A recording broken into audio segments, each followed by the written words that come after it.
আপনি কি ভাবতে পারেন এমন একটি দেশ যেখানে দিনের আলোতেও মানুষ ভয়ে রাস্তায় বের হতে পারে না, যেখানে স্কুলে যেতে শিশুদের বুলেট প্রুফ গাড়িতে যেতে হয়, আর যেখানে সাধারণ জনগণ বন্দির মতো দিন কাটায়?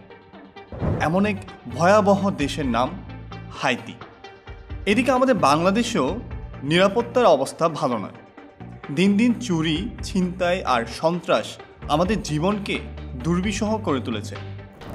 আজ আমরা জানব কিভাবে হাইতি বিশ্বের অন্যতম বিপজ্জনক দেশে পরিণত হল এবং বাংলাদেশের বর্তমান অপরাধ পরিস্থিতি সম্পর্কে। হাইতি ক্যারিবিয়ান অঞ্চলের একটি ছোট দেশ। একসময় এই দেশ ছিল পর্যটকদের স্বর্গ, কিন্তু এখন এটি ভয় আর সন্ত্রাসের রাজ্যে পরিণত হয়েছে। দেশটির 80% এলাকা গ্যাংদের নিয়ন্ত্রণে। সন্ত্রাসী গ্রুপগুলো দিনে দুপুরে সাধারণ মানুষকে অপহরণ করছে, বাড়িতে ঢুকে ডাকাতি করছে, এমনকি রাস্তার মোড়ে গুলি ছুড়ছে। গত বছর সেখানে 5000-এর বেশি হত্যাকাণ্ড ঘটেছে, যার মধ্যে অনেকেই নিরীহ মানুষ। একজন হায়াতিয়ান নাগরিক বলেন, আমরা জেলে থাকি আর গ্যাংরা রাস্তায় স্বাধীনভাবে ঘোরে। সরকারের হাতে নেই কোনো ক্ষমতা, পুলিশও গ্যাংদের সামনে অসহায়। কিন্তু প্রশ্ন হলো, হাইতি কেন এমন হলো? এর পেছনে রয়েছে দুর্নীতি, দারিদ্র্য ও বিশৃঙ্খলা। 2010 সালের ভয়াবহ ভূমিকম্প দেশটিকে ধ্বংস করে দেয়। তারপর থেকেই রাজনৈতিক অস্থিরতা, দুর্নীতিপরায়ণ সরকার এবং অর্থনৈতিক সংকটের কারণে দেশটি অপরাধের আখড়ায় পরিণত হয়। বিশ্বের অনেক দেশ হাইতির দিকে সাহায্যের হাত বাড়িয়ে দিয়েছিল, কিন্তু সেই টাকা কোথায় গেল? দুর্নীতি এত বেশি যে সাধারণ মানুষের কাছে সেই সাহায্য পৌঁছায়নি। ফলে দেশের মানুষ চরম দারিদ্র্যের শিকার হয় আর অপরাধ বেড়ে যায়। এবার যদি বাংলাদেশের দিকে তাকায়, তাহলে কি খুব একটা ভালো অবস্থা দেখতে পায়?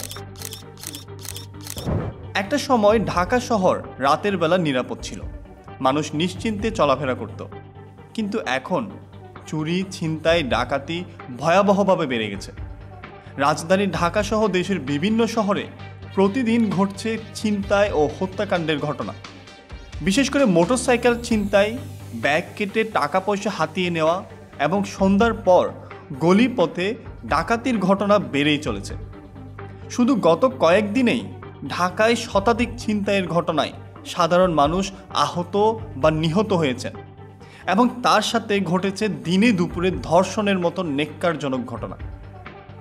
বাংলাদেশে অপরাধ বেড়ে যাওয়ার প্রধান কারণগুলোর মধ্যে অন্যতম হল দারিদ্র্য, মাদকের ব্যবহার ও দুর্নীতি এবং তার সাথে রাজনৈতিক অস্থিরতা। মাদকাসক্ত তরুণরা অর্থের জন্য ছিনতাইয়ে জড়াচ্ছে, আবার কিছু অপরাধী রাজনৈতিক ছত্রছায়ায় থেকে সাধারণ মানুষের জীবন অতিষ্ঠ করে তুলেছে। পুলিশ ধরছে, কিন্তু কিছুদিন পর আবার তারা ছাড়া পেয়ে যাচ্ছে। এখন প্রশ্ন হলো, আমরা কি হাইতির মতো হতে যাচ্ছি? আমাদের কি এমন এক দেশে পরিণত হতে হবে যেখানে মানুষ ঘর থেকে বের হতে ভয় পাবে?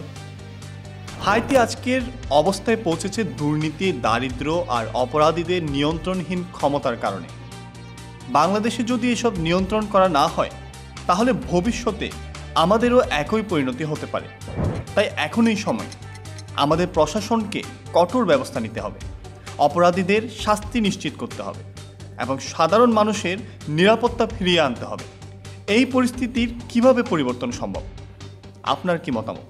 কমেন্ট করে আমাদের জানান এবং ভিডিওটি ভালো লাগলে লাইক, শেয়ার এবং সাবস্ক্রাইব করে বেল বাটনটি চাপ দিতে ভুলবেন না। ধন্যবাদ।